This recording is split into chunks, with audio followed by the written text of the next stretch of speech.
win their 27th game. They're 27-19 now, 15-7 at home, and it was just an exciting game. A nail biter all the way through the bottom of the 10th inning, and Wilmer Flores ends up being the star in the offensive side. But you really have to look at the pitching department on both sides. The Athletics as well as the Giants really pitched masterful today, and that started with Landon Root.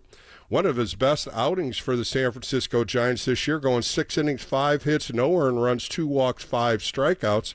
And he only had a couple innings where he was in trouble, and he got out of it. Really dominated with 2 pitches, the sinker and the curveball once again. His 2 pitches in his arsenal, the cutter, the changeup, threw more changeups today, had about 12 of them. But he really pitched well, got ahead of hitters, 14 out of 21 hitters, and he was in the zone with Patrick Bailey. And, of course, Luis Severino matched him 6 innings, 4 hits, 1 walk, 5 strikeouts. It was a nothing game through 6 innings. Matter of fact, after the 6th inning, the bullpen started over.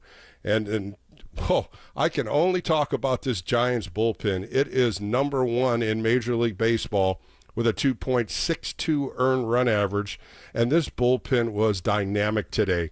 Randy Rodriguez goes in and throws 9 pitches, all for strikes, 1, 2, 3 with a strikeout. Tyler Rogers goes in, throws 4 pitches, all for strikes, gets a 1, 2, 3 inning. Then Ryan Walker goes in, 1 inning, throws 7 pitches, 6 for strikes, and he does a 1, 2, 3 inning. So you're looking at 9 outs, 20 pitches, 19 strikes. That's the Giants bullpen this year. And they were just unbelievable. Camilo Duvall comes in the 10th inning, escapes the ghost runner on second base. He goes 1 inning, 2 punch outs with a walk. He ends up throwing 14 pitches, 8 for strikes. When you look at what Camilo Duvall has done here, his last outing on April 7th, he gave up 2 earned runs. April 7th. Since April 12th through May 17th, Camilo Duvall has gone 16 1/3 innings, 3 hits, 5 walks, and 17 strikeouts. His earned run average now is under a 1.2. Right, 1.2. This bullpen has just been consistent all year. Ryan Walker coming in with just fantastic stuff today. J.P. Martinez and him kinkered on a couple of different things. He looked like he was a little sharper today.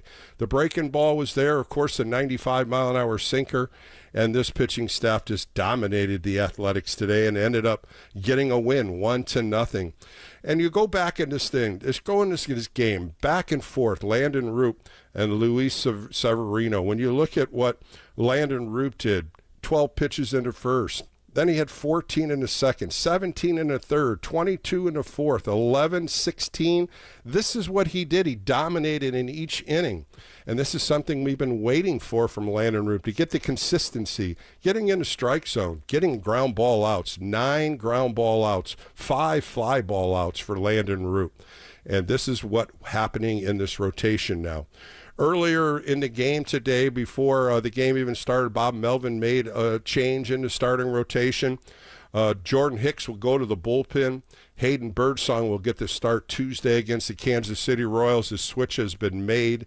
And you know what? When you start looking at the numbers on Hayden Birdsong, he's gone 11 games, 23 1/3 innings, 20 hits, a 2.3 earned run average. I think it is time for a switch. 25 strikeouts, 10 walks for the 23-year-old. I think it's going to give a little more life to this starting rotation and more opportunities for the Giants to keep winning. 808 KNBR, let's get this show started with some great positive phone calls tonight. Steve Kroner's going to join me from the AP, covered AP tonight. Christopher Koss, had a great conversation with him this week. I'll set that up earlier in the week. I sat down with him, but a great game once again for the San Francisco Giants. They win 2 now. They've won the series against the Athletics. As I said, 15-7 at home tomorrow. A 105 start. Justin Verlander on the hill tomorrow against a pretty good left-hander.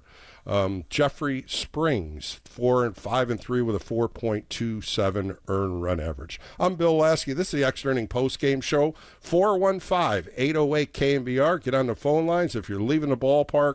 If you watch this game, it was a nail-biter, but the Giants pull it out in the bottom of the 10th, 1-0. We'll be right back on the Sports Leader.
Is KNBR Extra Innings with former Giants right-hander Bill Laskey. Sponsored by Lenardi's Markets of the Bay Area. Quite simply, the best. Hear him on your Apple HomePod by saying play KNBR. Play KNBR. 3-2. This is the big one. Bases loaded. Here it comes. It's low, and he has walked in the run. Wilmer Flores has knocked in the winning run. They walked a man intentionally to get to Wilmer. And he now leads the major leagues in RBIs, moving ahead of Aaron Judge with a bases-loaded walk to end the game. All right, welcome back to an extra inning post-game show on a Saturday night with Bill Laskey, and John Miller called it perfectly. A 9-pitch walk by Mason Miller to Wilmer Flores. Some of the pitches reached 103, 104 miles an hour. He fouled off a couple sliders. He fouled off a couple elevated fastballs, and he got to a 3-2 count, and Mason Miller threw one down below the zone, and Wilmer Flores walked first base with the game-winning RBI, his 42nd RBI. He leads Major League Baseball. Just an incredible at-bat. Wilmer Flores has 14 career walk-off plate appearances since the start of 2014. This man is a magnet for the game-winning RBIs. He was so stellar in his at-bat. He was on NBC Bay Area. He was all excited. They were dousing him with water and Gatorade. And this guy just hit 3 home runs yesterday in just one of the spectacular games for a hitter at Oracle Park, and yet a right-hand hitter who never did it ever in the 25 years the San Francisco Giants have been playing there. He's the first one to hit 3 home runs in one game. Today he comes up. He was designated hitter today. He had a couple walks, and then the third one came in the bottom of the 10th inning, and the Giants pulled us out 1-0. They're now 27-19. They can pull the sweep off tomorrow and get Justin Verlander his first win, 105. And then the Kansas City Royals come in for 3 games.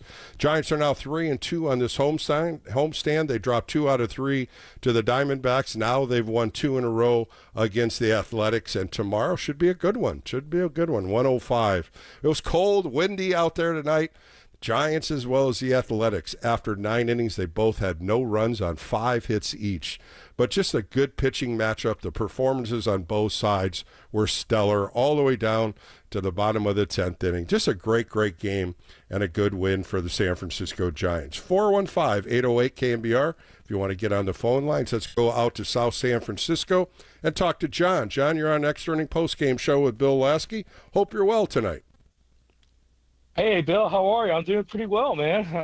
What a game today. What a game. I thought last night was exciting. This one was just a pitching performance on both sides. Yeah, talking about last night, Wilmer Flores having a 3-run homer night, man. I was like, I was liking it. I think Wilmer deserves another extension because the way he's playing, Bill, the RBIs, and his hitting's been fantastic. That's all I gotta say. And then tonight's game, John, I think the biggest thing, and we've been talking about it ever since spring training when he's been ripping the ball, is his health. His legs are covered now. His legs are strong. Had a minor knee injury, got that taken care of. His swing is so quick now. He's elevated. They elevated fastballs by Mason Miller. He was getting enough of them. His eye for the strike zone today, 3 walks and 5 at-bats. He's on hot. He gets hot. And I think this is what makes other players in this lineup play better. And I think that's what he did yesterday and today. The excitement after that game, it was jubilant. It's absolutely, Bill. And I also want to give credit to the pitching today. Mm-hmm. All the pitchers that pitched their tail off today, starting with Landon Roop. I believe he had, 6 strikeouts? Or I don't know how many strikeouts. 6 innings, 5 strikeouts. Yeah, he threw well. That was his best game. I think that was his best game he threw this year. I think so too, Bill, and I believe it. And I want to give credit to the bullpen, who also stepped up. They really stepped up big time. And I want to give credit to J.P. Martinez, the pitching coach. Mm-hmm. really help these pitchers out, helping their getting their back with their commands, back front strikes, Strike one. That's the biggest thing that these guys have been talking about. And, when you start looking at what JP Martinez comes out at certain times during the games to calm the waters, kind of just give information about how we want to set up this next hitter. I love how he has been running this whole pitching staff. Garvin Alston in the bullpen, you got to credit him for getting these bullpen arms ready and knowing who they're going to come up against. I mean, this has just been fascinating pitching. And you start looking at overall numbers, they got a 3.5 earned run average overall when you're looking at 46 games. And then you look at the bullpen, 2.62 earned run average, number 1 out of 30 teams, and the bullpen has just been lights out.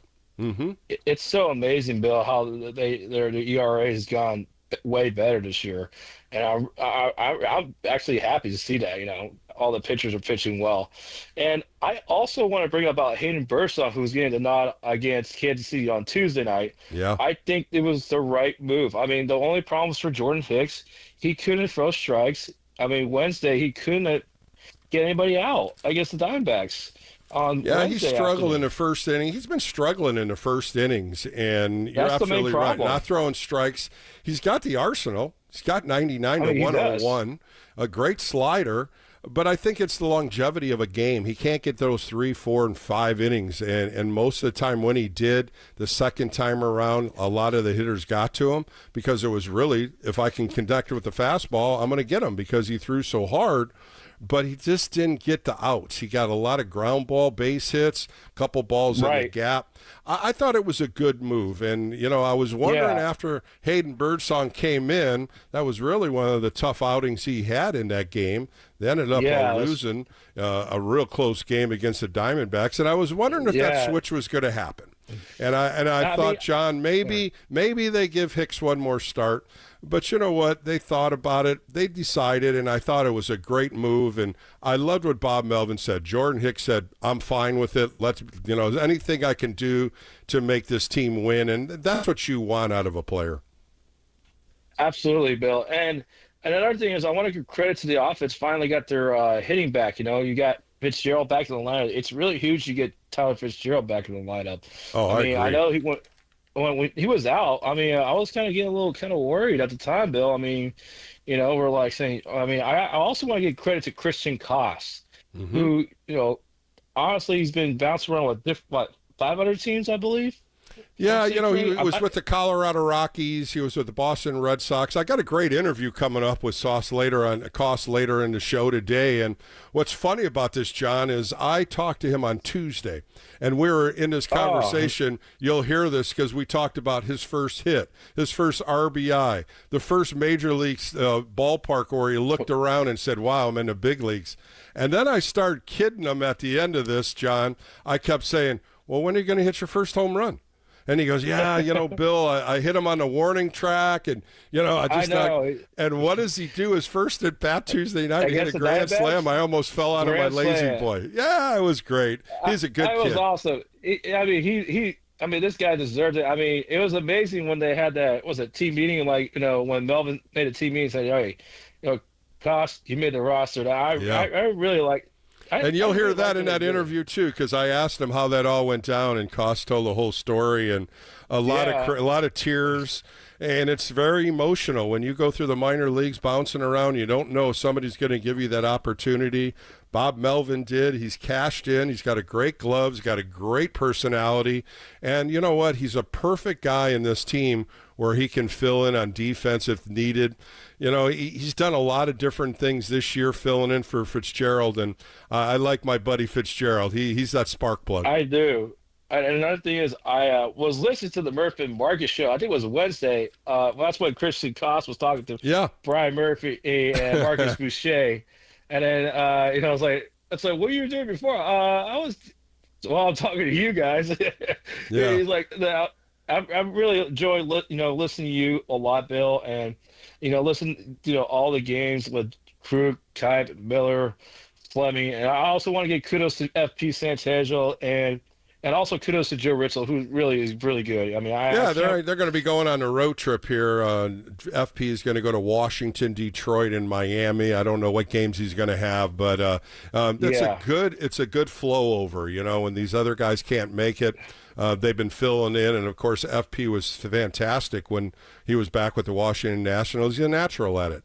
But you know what? It's a good group of ex-players. It's a good group of analysts. And, of course, being here on weekends, I enjoy talking to the callers and the Giants fans. And like you, John, it was a fun conversation, and we're going to move on. But thank you again for calling in tonight. A good win, and let's keep this spirit going. I appreciate it. Absolutely, Bill. Let's get the win tomorrow. Hopefully, Verlander can keep the strikes down. Oh, I'd love to see him get a win. How about getting a win for him? That's it. Yeah, absolutely. And also the offense, score early tomorrow. That's the key to game. Score early. I agree. They got a tough one. Jeffrey Springs, a good left-hander. But thanks for the call, John. I appreciate it. And just like that excitement that John brings to the show, the phone calls and the excitement of how this team is playing. And he really looked at everything. He looked at the offense and looked at the pitching. And I like how J.P. Martinez patting him on the back, because he does. This is his first full year as a major league pitching coach, and he has changed some things. He has taught a few things. He has worked with these guys. I loved what they were saying about Ryan Walker today, going in the bullpen, doing the side, and finding just a little kink, something different in Ryan Walker's motion that he fixed, and I thought he was really sharp tonight. Something about his sharpness today. Quick slider again, that good fastball, the sinker. Maybe he's discovered that back, but this bullpen today was lights out. I really, really, really enjoyed that. I just did. When you look at Randy Rodriguez, Tyler Rogers, Ryan Walker, Camilo Duvall, oh boy, that is some good pitching coming at the Athletics today, and end up winning 1-0. All right, let's go out to San Jose and talk to Giuliano. How are you tonight? What's going on, Bill? How are you? I'm fired up after that game. You know me, I love my pitching, and it was a good pitching matchup. And both sides, the Athletics threw some good pitchers at the Giants. Both teams, after 9 innings, no runs, 5 hits each. It was a good head-to-head match. It was a great game, John. It was nice to see Landon Root kind of get in the swing of things, looking a little more consistent as of late. And hopefully tomorrow we can get Verlander's first win of the season and get the starting pitching rolling. I agree. I think Verlander deserves it. He has been pitching very well, and let's get some runs going. It started in the second and third game against the Diamondbacks. The Giants had scored 17 runs in both those games. Last night, of course, the Wilmer Flores show. They get 9 runs on 13 hits. Today, they had to scratch, and they finally get that 1 run with no hits. How about that? Did you like that? Did you like that in that 10th inning, that ghost runner? Oh, I loved that, Bill. Sometimes that's all it takes in a 0-0 ball game. Sometimes all you need is one. So the Giants being able to pull through when their pitching has a great outing and the bullpen has a great outing, and being able to pull that one out and get this series win after 2 games is great. Hopefully we can go for the sweep tomorrow. Oh, when we were watching Mason Miller throw today, how about 104, 103, 102? I don't know what you would look at if you're up there. I mean, it's got to be just a glimpse coming off of him. That's pretty quick, 104. Oh, yeah, that's fast. I mean, there's not a lot of pitchers who can do that. And, we saw Lamont Wade struggle to get the bunt down in his first couple pitches. So even getting a bunt down against that kind of speed is a bit tough. But, hey, Bill, I know the Padres and Diamondbacks lost tonight. Giants are looking to gain a game. How are those Dodgers looking right now? Yeah, I haven't looked at the scoreboard. I can do that real quick. I know they were beating the Angels here. I think it was like 4-3 in the 6th inning. I'll take a quick peek here for you. But, when you look at this team tonight, this was a team of battling. Some guys just didn't get key hits. You talked about Lamont Wade not giving the bunt down. But you know what he did? He ended up getting a walk, and I thought that was just awesome on his part, doing what he did. And I think those are the things that you got to look at this game. The Angels are beating the Dodgers in the top of the 9th inning 10-9. What a comeback there. They scored 5 runs in the top of the 7th inning. So we'll see if they can hold them off in the bottom of the 9th. But everybody in the NL West is losing, and the Giants could pick up a big win with this big win tonight. Yeah, that's what we need, John. Like you were saying, Lamont Wade, even though his season's been looking a little down compared to his first half last year, he's drawing out at bats, he's getting walks, and even though he might not be getting the hits, he's still, contributing to this team when it matters late in those games.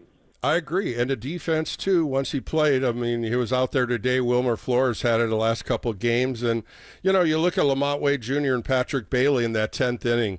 Lamont Wade Jr. gets a walk to make it first and second. Patrick Bailey lays a nice bunt down to move the runners up.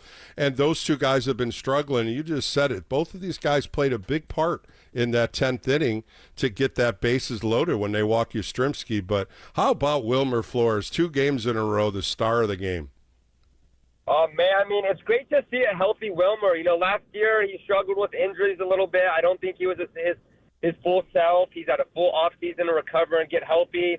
Looked great in spring training. And, this is MLB leading RBI leader Wilmer Flores, and it's a great thing to see. Isn't that something else? 42 RBIs over Aaron Judge, half of the Dodger team. I mean, it's just a great story for Wilmer Flores coming back healthy. It is, especially when we have someone like we were saying, Lamont Wade struggling. It's nice to be able to plug Wilmer in, even after the day off. Yeah, well, I'm losing you now, but I appreciate the call tonight. Good stuff again, and let's see if the Giants can sweep the Athletics tomorrow on a Sunday afternoon matinee. Verlander against Springs. All right, we're going to take a quick break. Got a few phone calls on hold. Stay right there, and if you want to jump on, 415-808-KNBR as we continue on the Extra Inning Postgame Show. My name's Bill Laskey. We'll continue right here on the Sports Leader after this.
KNBR Extra Innings with Bill Laskey keeps the postgame rolling live right here Sponsored by Lenardi's Markets of the Bay Area. Quite simply, the best. on KNBR 104.5 FM and 680 AM. The sports leader.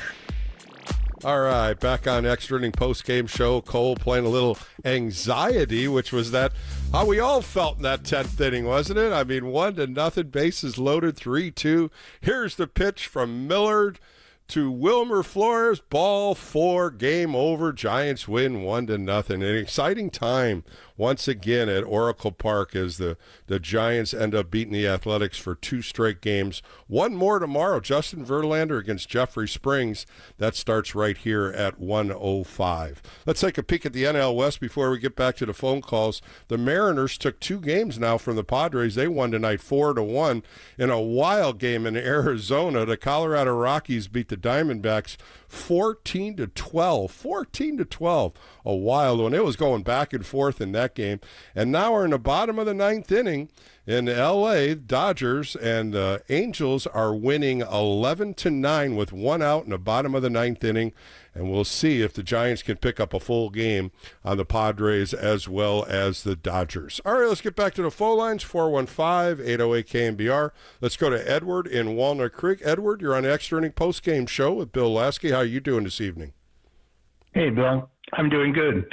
I wanted to talk about trades with about a month ago, I think, before the trade deadline. But I kind of want to bring everybody back down to earth. The Giants started the season great. The first 10 games, I think they were 9-1, 8 games over 500, and 40 games later, we're still 8 games over 500. So this is not the Yankees from the 1920s. We need a little strong. We haven't had really any major injuries. If Wilmer goes out, we really don't have an offense. So with the trade deadline kind of approaching in about a month, what do you think the Giants need in the future? Well, I think right now, before you start looking at trade deadlines, of course, you're going to look at the corners. You're going to look at Lamont Wade Jr., who's struggling, who's trying to get back. Is it possible to pick up another arm? I don't know what you could circle. I'm sure you could get another bat, but you got Encarnacion coming back on May, I think it was May 23rd or so. I think there's some possibilities, but this team is, I think the compliment that we're looking at here, Edward, is the compliment of a team playing with each other, trying to win games. Sure, they're 27-19. That's a pretty good record. If you start looking at teams all across Major League Baseball, that record's pretty solid. The Dodgers have 29 wins. The Padres and the Giants have 27 each. The Mets have 29. The Phillies have 27. The Cubs have 27. So if you're looking at what can they do, what can you replace, I don't think anybody's really looking in that right now. But I'm sure they're going to look to see if they can get a middle-of-the-order hitter, something of that magnitude. Maybe, I just don't know, a catcher. But again, they have 2 good catchers. They're not hitting. They're both hitting under 200. But I don't think they're in a panic mode right now. No, but I think the Giants need, I don't think they, I look back at the Giants when they had, I'm thinking back to like the 1980s when they had, Will Clark batting third, Kevin Mitchell batting fourth, and Matt Williams batting fifth. Or, back to the 60s when they had, Mays McCovey. I know those were different eras, but the Giants have nothing even close to that now. They have Wilmer, and that's about it. Well, and you got Wilmer Ramos. Don't forget, Elliot Ramos walking into today's game was 18 for 45. He was hitting 400 coming into the game today. That's why he was hitting fourth. Wilmer got hot. You got Yastrzemski hitting 280. These guys are starting to creep up. Their batting averages are starting to get better. The bottom of the order, now you got Fitzgerald back, gives you a little spark plug in a 9-hole. It's really, when you're looking at batting average, it's Wade and Bailey. Both these guys have to get better. Beautiful bunt by Bailey today to get the runners over. A great at-bat by Wade to get the walk. They are doing little things to help, but they definitely need to get better as hitters. Okay. I just wanted your opinion. Thank you. I appreciate it. Yeah, I appreciate your call, Edward. And, I agree. I mean, there's times when you start thinking, is there somebody better out there? Is there a trade that you can make? Buster hasn't really knocked out that door yet. He's got 26-man roster. He's been keeping that roster playing together, and I think that's what happened when you look at 10, 12, and 14. Nothing really happened throughout the season. And the side, when you're looking at the pitching side, 3.5 earned run average as a whole when you're looking at 46 games, and then you're looking at the bullpen, who is just number one in Major League Baseball. I can't stop talking about the bullpen because each one of these guys have been successful. Randy Rodriguez is the guy that's just been lights out. Today, 1 inning, 1 strikeout, 9 pitches, 9 strikes, and he's been bringing it, 96, 97. Today, he threw 6 sliders, 3 fastballs, got in, got out, threw strikes. You look at Tyler Rogers, 4 pitches, 3 outs. That's just coming in, throwing strikes, trying to get ahead of hitters. That's what they've been doing. That's what they've been preaching on. If you remember, all the way back in spring training, J.P. Martinez was saying it's a simple thing that every pitching coach is going to say is strike one. Strike one eliminates so many things in your arsenal because now you can use it all instead of coming right back with another one. So, it is good pitching, and it's quality pitching. Today, Landon Roop ran into a couple situations in the 4th inning when he went 2-0 against Andujar, got a fly ball. He went 2-0 against Butler, and Butler hit a double down the left field line. He goes 3-0 on Arias, and next thing you know, it's 1st and 3rd. But he gets out of it. A pop-out by Blade, and he strikes out Kurtz. So, you get into a battle, and you start getting behind, and then what does he do the next inning? A 1-2-3 inning. What does he do to finish out the inning? The 6th inning, he gets the first 2 guys out, walks Butler, punches out Urias. So, it is damned if you do, damned if you don't, if you get behind, but then you got that extra spurt in what he did today, and that's what I really liked of what Landon Root did. He got right back in there. There was some tight calls behind the plate. Nate Tomlinson was pretty close on a couple calls on the outside corner. He didn't budge, and then all of a sudden he started giving them. He started giving the edge, and that's where Bailey is just so magnificent in pulling those strikes off the corner, pulling that outside pitch to make it look like a strike. And, that's where Patrick Bailey gets paid for. His defense is spectacular. Even on that bunt when he had to come out and Walker was going to grab it. No, I got it. And he made a nice play on the first ball that was hit off Ryan Walker in that 9th inning. Good stuff. Good pitching. No question about it. All right, let's go to Andrea in Berkeley. Andrea, have a great Saturday night. Giants win 2 games in a row. Playing well. Yes, I'll tell you, I enjoyed today's game with Wilmer's walk-off walk as much as the home run and the grand slam and 3 home runs. I mean, that's the beauty of baseball, Bill. A win is a win. And Wilmer, August 6, 1991, he has just, planets aligning. Mars happens to be in Leo right now, and Mars's energy, assertion, aggression happens once every 2 years. So Mars is in Leo, conjuncting his sun in Leo, giving him extra get up and go, extra energy. Talk about being at the right place at the right time. Well, no question there. And I think you heard me say 14 walk-offs that he's been doing since 2014. I mean, he's in the right place at the right time. And they walk Yastrzemski to get to Flores because Miller was right-handed against right-handed. And, boy, that was just a great 9-pitch at bat, and it was so sensational. I mean, you were probably on the edge of your seat when it was 3-2. Everybody was talking about it. You heard the announcers going, here it is. This is it. This is going to be the pitch.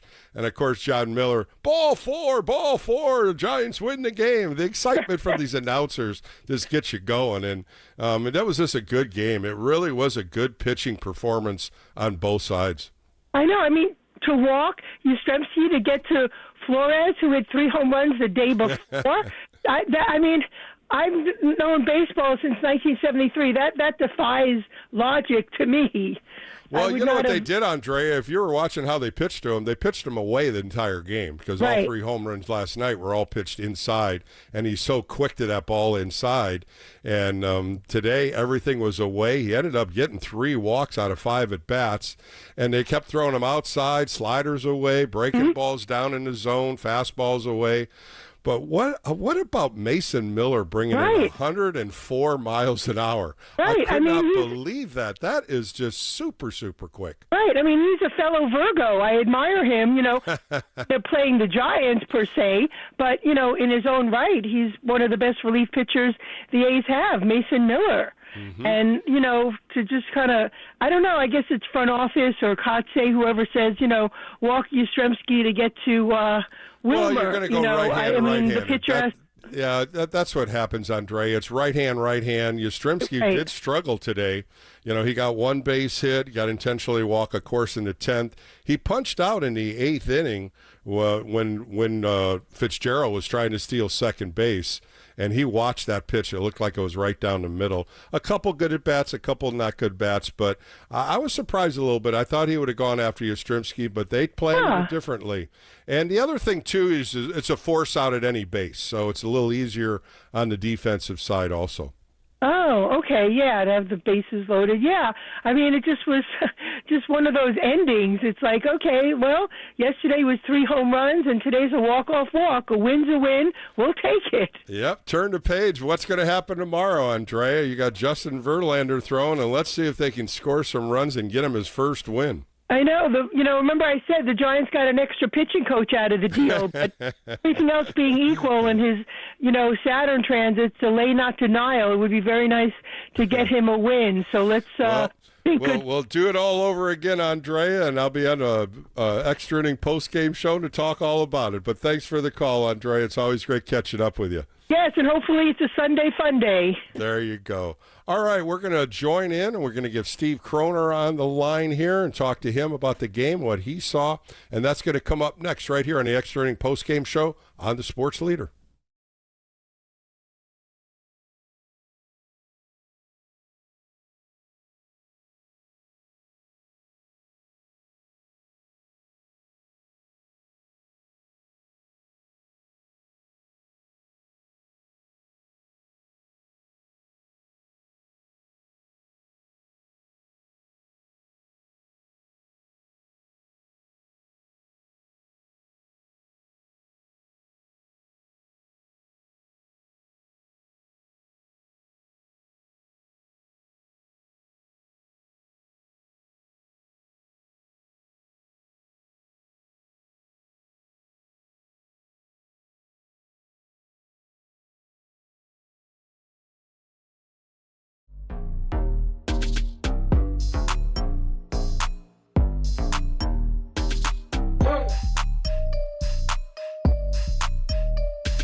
Bill is back. Fired up, bringing it, all excited. This is KNBR Extra Innings with Bill Laskey. Sponsored by Lenardi's Markets of the Bay Area. Quite simply, the best. Listen on your Google Home smart speaker by saying play KNBR.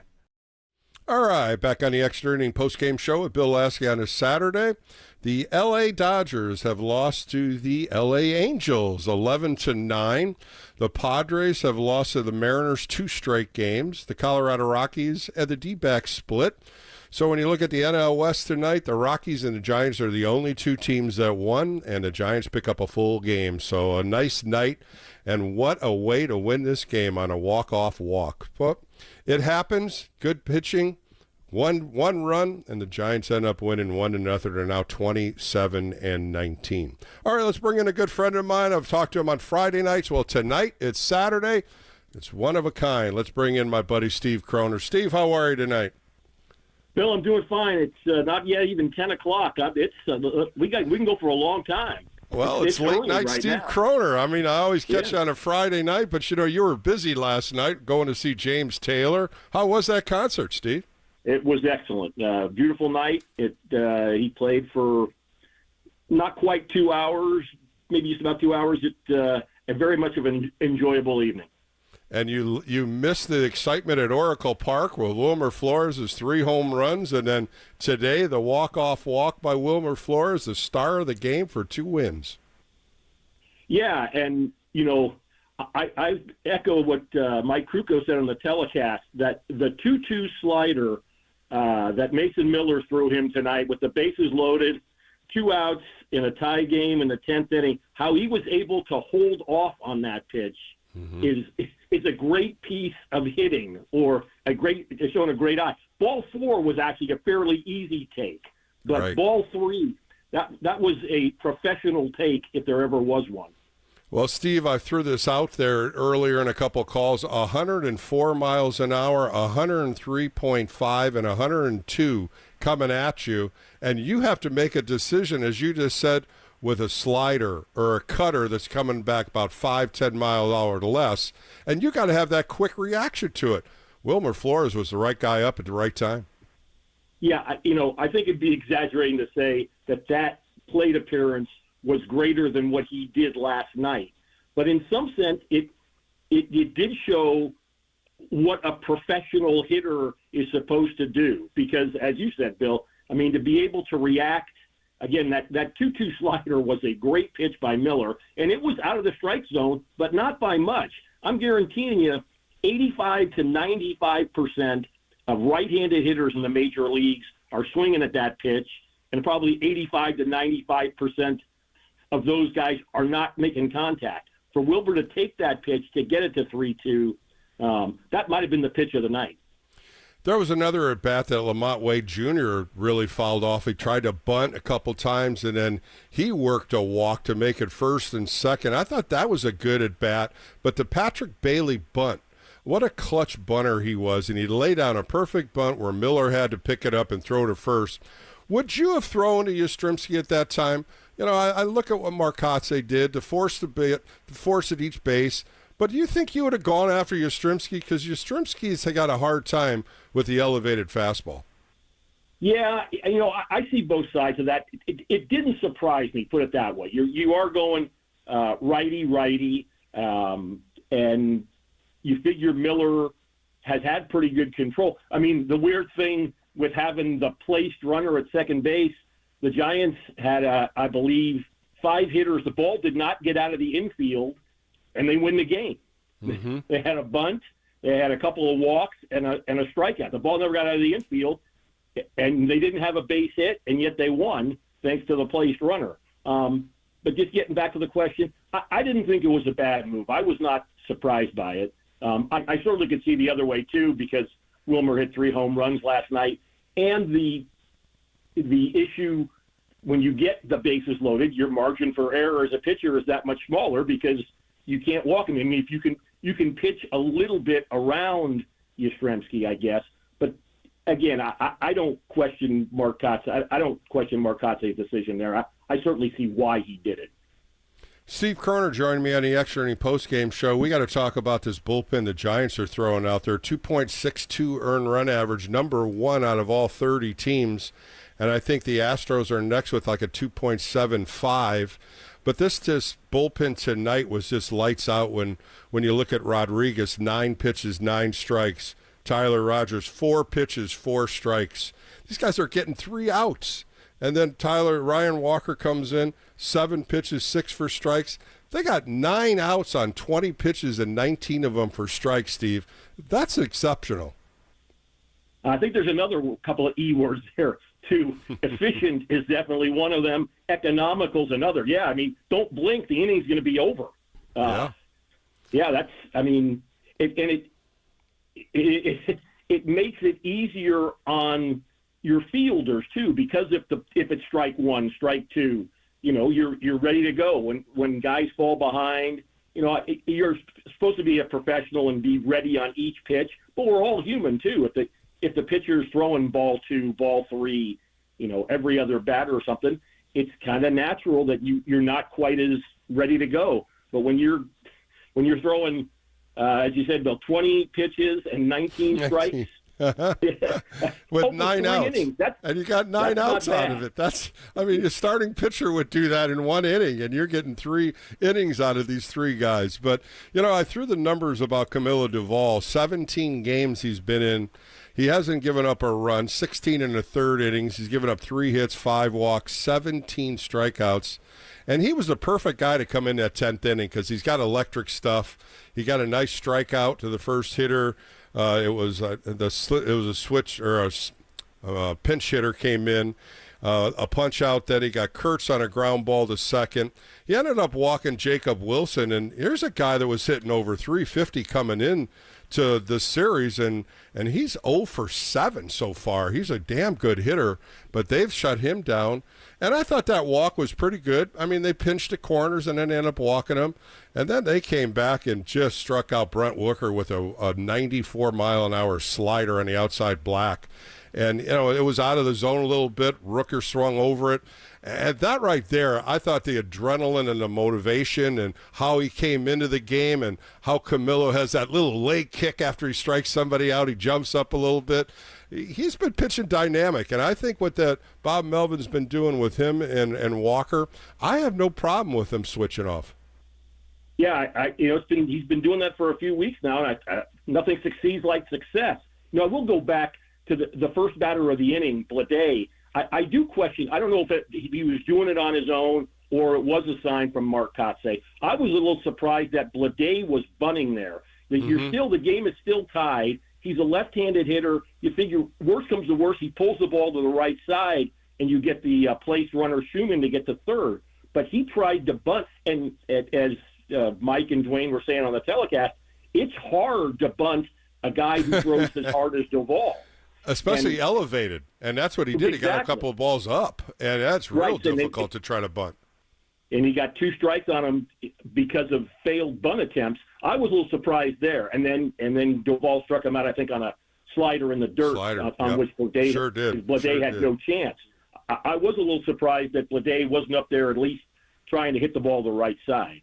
But, the overall Giants bullpen has been pretty darn good, very darn good.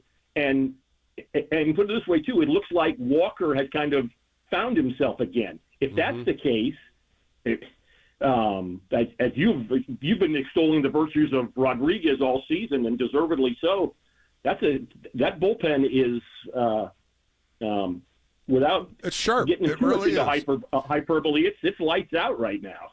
Well, Steve, Bob Melvin and Buster Posey finally made the switch by putting Jordan Hicks into bullpen. I'm sure a lot of Giants fans have been calling into the show for weekends and during the week. They've been wanting this change. They wanted to see Hayden Birdsong in there, and now the change is going to happen, and we're going to see Hayden Birdsong throw against the Royals on Tuesday.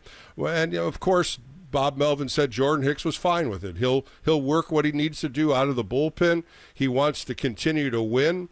It's a good positive from Jordan Hicks. Of course, we have not heard from him, but I would think that's what you would have to say, and that's what you're going to have to do, because now the change is made, and now Hayden Birdsong is going to be in this rotation. Yeah, again, I don't think Bob would say anything that Jordan didn't say, but I just say too, you don't want to be a Rafael Devers, put it that way, and say no, I'm not going to the bullpen. Yeah. Yeah, so he's got to say, but I'm sure. I mean, I don't doubt the veracity of what he's saying. I'm sure he believes it. He did it last season, right? He was in the rotation. The second half, sure did. Yeah, and he went to the pen, and for the most part, he was pretty darn good in the second half out of the pen. And if he is good, just add that arm to the pen. An asset for the Giants becomes that much deeper. Now, Hayden Birdsong, he had moments last year in the rotation where he looked really good. That start in Colorado, I remember distinctly. But he had some growing pains. Is he ready to make that step? You figure if you're making this decision, it's not a short time decision, at least. You're going to give him, I would think, minimum 3, maybe at least 4 starts to find his way, and hopefully he does. And if he doesn't, I don't think Jordan Hicks would be necessarily put back into the rotation. You've also got Kyle Harrison in the bullpen. So I think that's a good problem for the Giants to have 5, 6, or 7 possible starters. And now's the time for Hayden Birdsong to see if he can shine back in the rotation. Well, last year, 2024, he was 5-6, 16 starts, 72 innings, 57 hits, 88 strikeouts. So that's a big number. The home run ball, he's given up 4 home runs so far this year in just a little over 23 innings. He gave up a home run against the Diamondbacks when he came in. I just think his arsenal is so much better. He's got great off-speed stuff. He throws the slider, throws the curveball. He can elevate the fastball perfectly, mid-90s. His demeanor for a 23-year-old is stellar. I like the move. I think this is something that I think is going to generate a little bit length in the starting rotation too. And by putting Jordan Hicks into bullpen now, you got a guy that can go give you 3 innings if you need to. Yeah, no question. Or, he has been a closer. I mean, he's a guy I think you could use as a swing guy. He's depending on what Bob Melvin needs and JP Martinez, he could give you 3 innings, or he could try to get the final 3 outs if there's a stretch where Walker and Duvall either are down because they pitched a lot, or maybe one of them is struggling a bit. Jordan Hicks would not be. It certainly to me wouldn't be out of the question in a pinch. He could be your closer as well. Couple more minutes with Steve Kroner on the Extra Inning Postgame Show. Tomorrow, Justin Verlander on the hill. He has been really lights out. Arizona, he only gave up 2 earned runs, 2 solo home runs at Corbin Carroll. The Cubs game, he goes 5 innings, 3 earned runs, walks out with the lead. Colorado again, 6 1/3, 2 earned runs. He has really been pitching consistently, and those are just the last 3 starts, probably about 6 or 7 starts. And this guy just comes out of the game with the lead, and the Giants just can't hold it. Tomorrow, I think it could be a different way for him. Let's just hope so. Yeah, and the Giants are going against what has been a nemesis for them, a left-handed starting pitcher in Springs. Although they did beat J.P. Sears last night, I think that still leaves them 3-10 against left-handed starters, which seems odd because most of the Giants you consider their best hitters are right-handed. It doesn't make sense that their record against right-handed starters is so good and their record against left-handed starters isn't. Maybe last night against Sears is a preview of things to come. But, yeah, back to Verlander, the last 5 starts I got here, he's got a 2.76 ERA, but the Giants have gone 1-4, and he still hasn't gotten a win.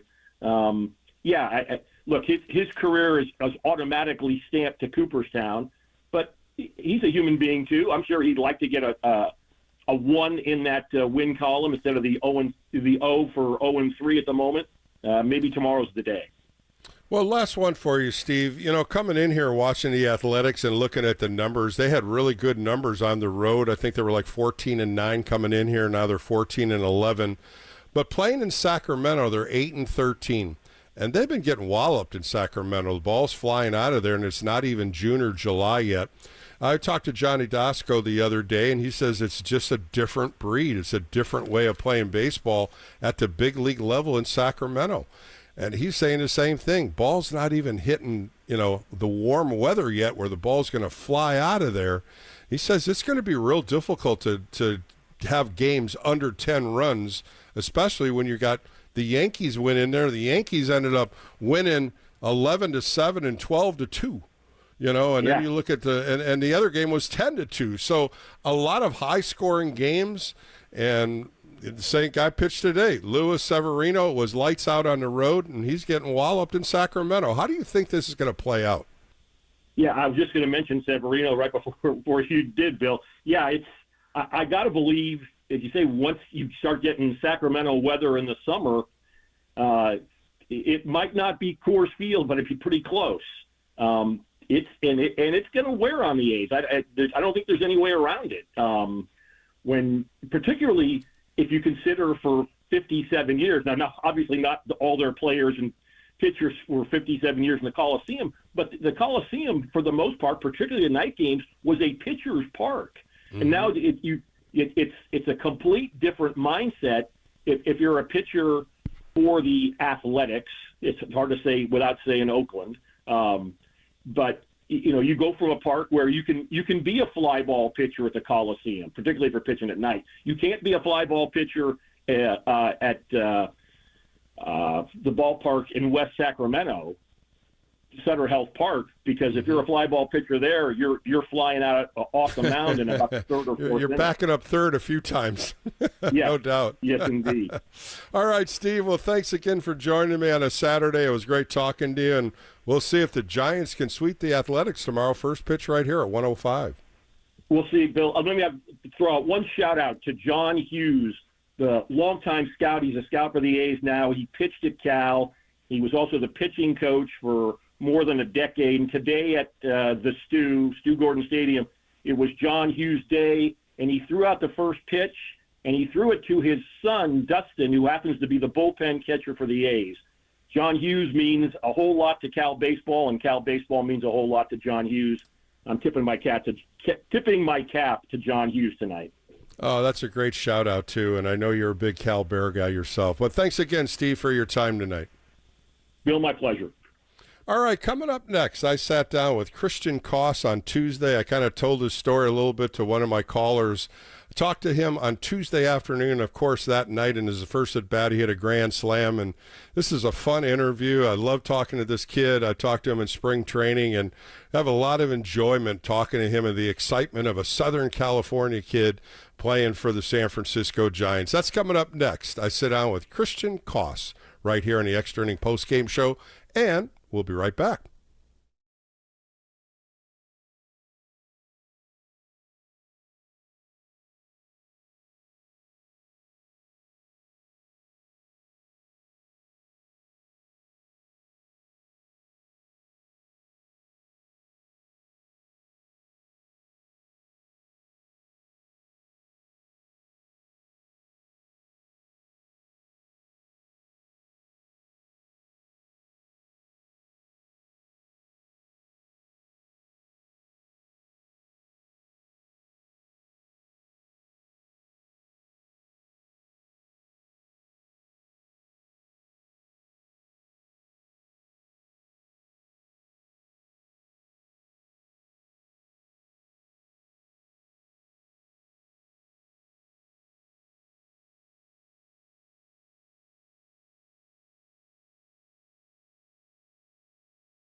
The game may be over, but we know you want to talk more ball. So KNBR Extra Innings with Bill Laskey continues. Sponsored by Lenardi's Markets of the Bay Area. Quite simply, the best. We are KNBR 104.5 and 6.8, the sports leader.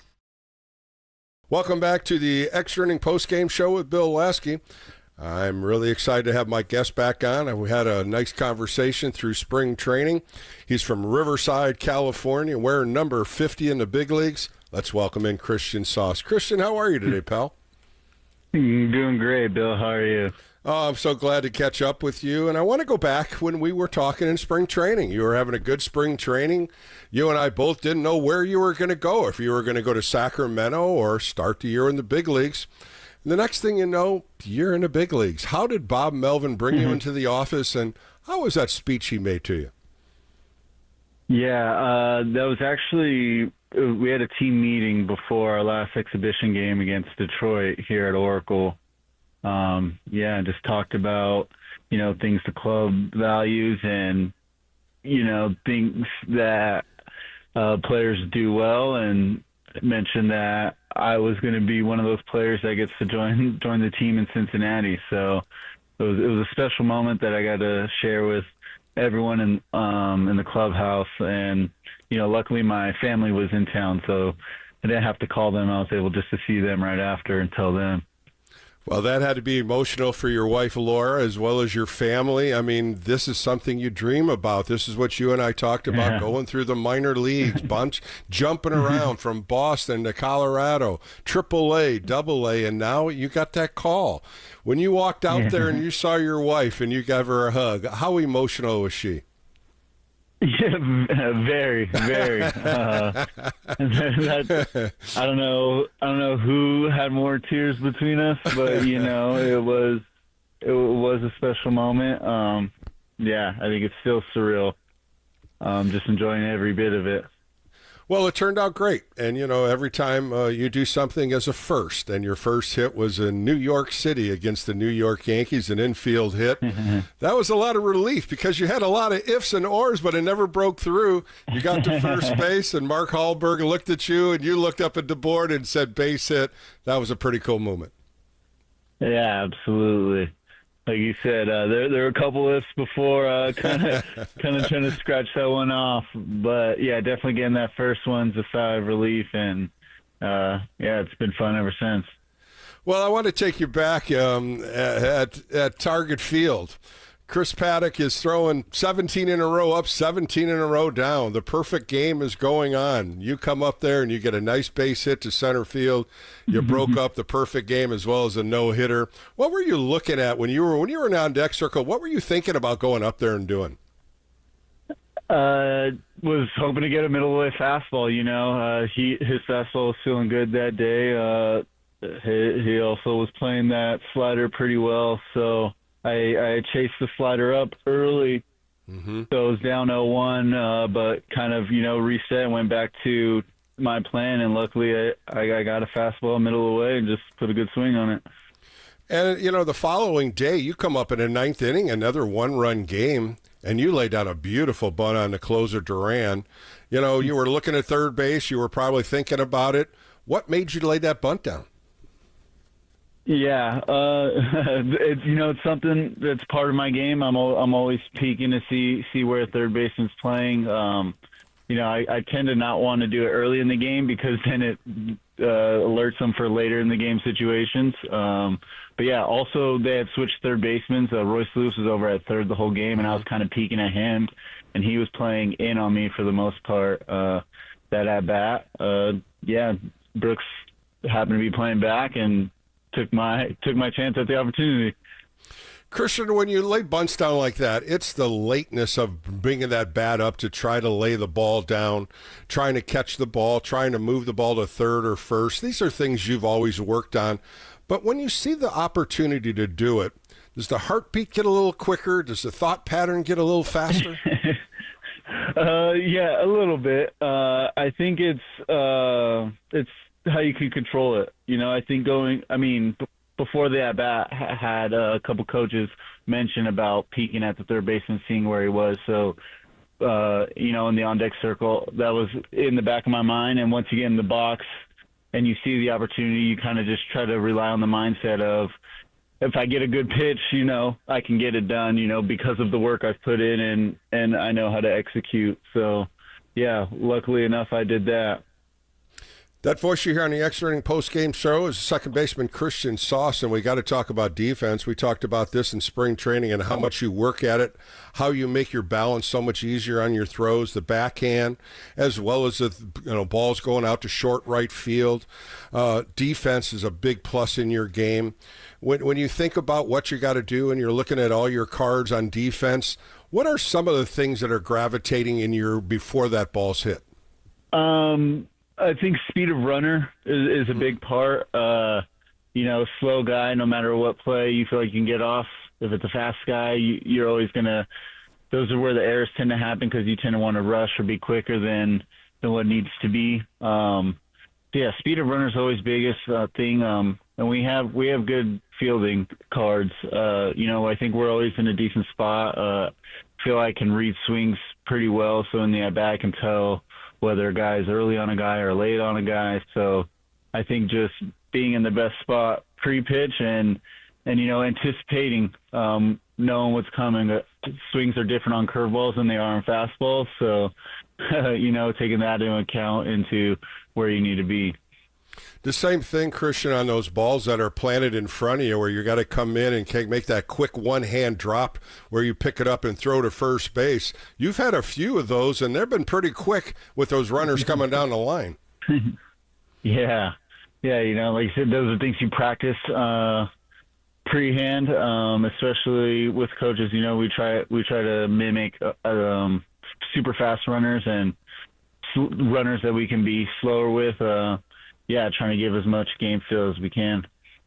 Christian Sauce joining me on the Extra Inning postgame show for a few more minutes. So we talked about first, but I got to ask you, the first time you were on the mound against the Milwaukee Brewers, it was a Tuesday night. You threw an inning in the ninth inning. How did that all translate where you got to get to throw? Yeah, unfortunately it was a game that kind of got away from us.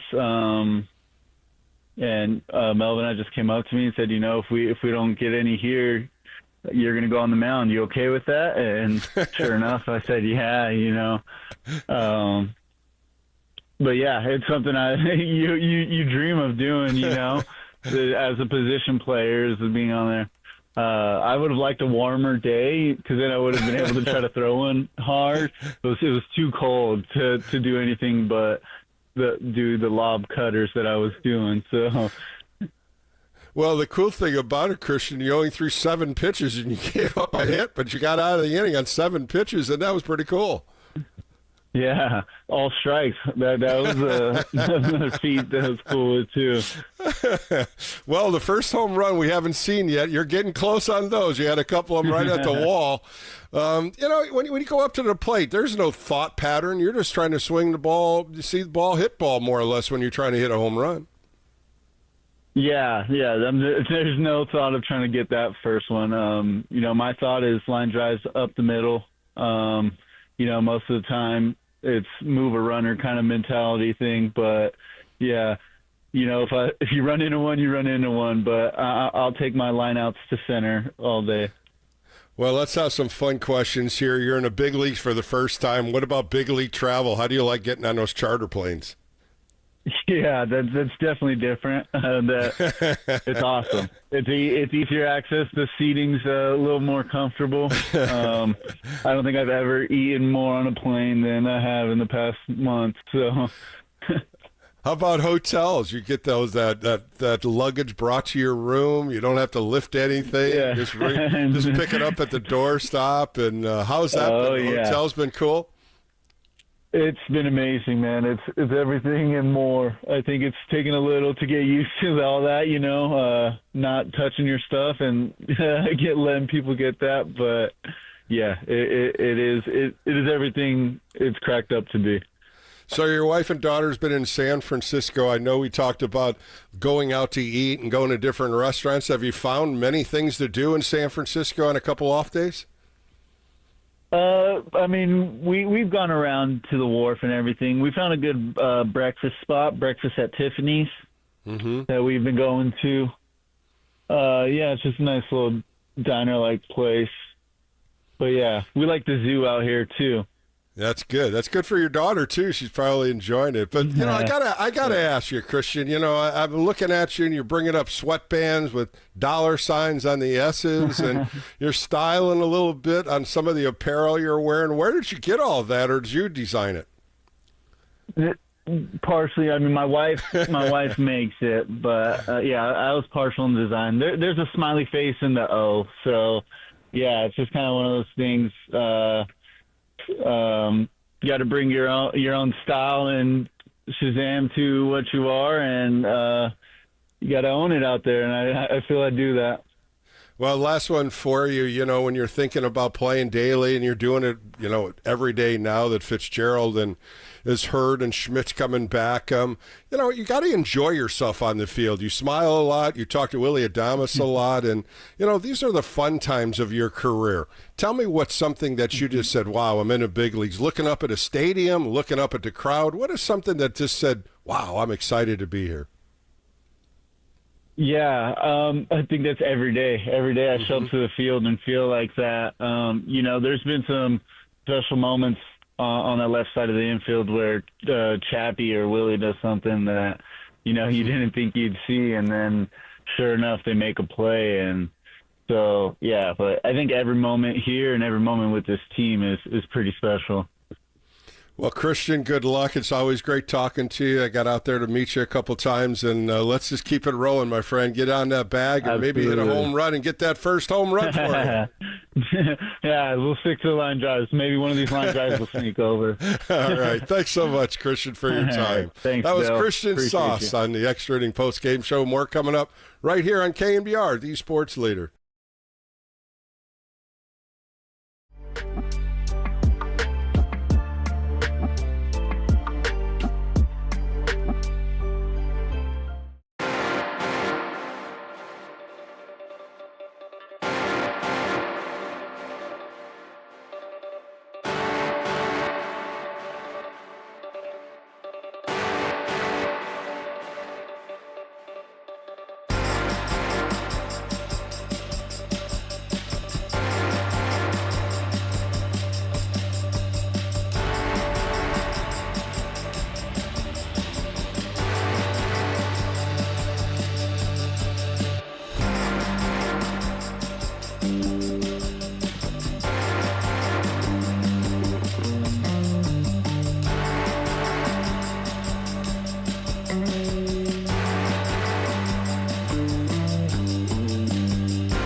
listening to the former Giants righty. It's KNBR Extra Innings with Bill Laskey. Sponsored by Lenardi's Markets of the Bay Area. Quite simply, the best. Heard on your Apple HomePod by saying play KNBR.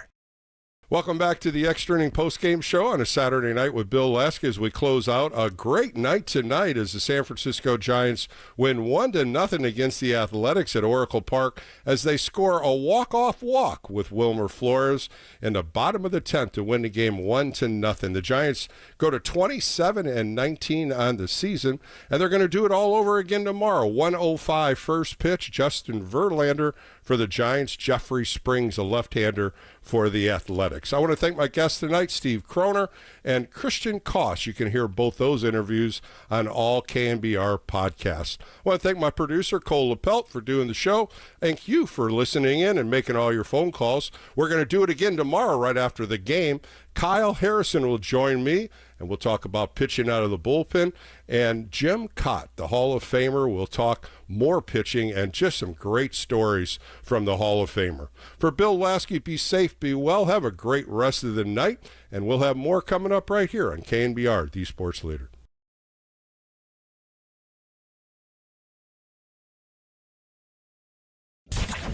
It's another great outing for the righty on your home of San Francisco Giants baseball.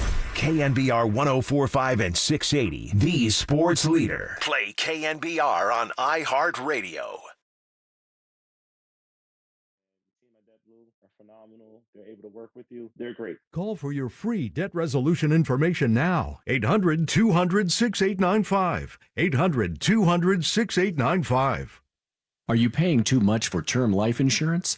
There is a tremendous price war in the term life industry. Rates have dropped dramatically in the past few years. For example, a man aged 45, non-smoker, can get $1 million of coverage for $75 per month, level rate for 10 years. Or a man aged 50, non-smoker, can obtain $500,000 of coverage for a monthly premium of $110, level rate for 20 years. That's right, guaranteed level rate for 20 years. If you're a smoker, we have great rates available for you as well. At Term Busters, we specialize in policies of $500,000 and above. If you're looking for new or replacement term life insurance, call today for a quote. 1-800-908-7636. You're probably paying more than you should. Call 1-800-908-7636. Remember, 1-800-908-7636. Sample rate quotes based on preferred non-smoker rate class. Exam required to qualify. Jason Hansen, former CIA officer here with an urgent warning. The 2025 tariffs are a matter of national security, and retaliation can become an extreme national threat. Every American with a 401k, IRA, or retirement account should act now before it's too late. I urge everyone to protect and secure their hard-earned money with physical gold and silver before we see massive retaliations from China and an extreme market of volatility. I only trust Advantage Gold with my money. They're the #1 precious metals company in America, and they can help you secure retirement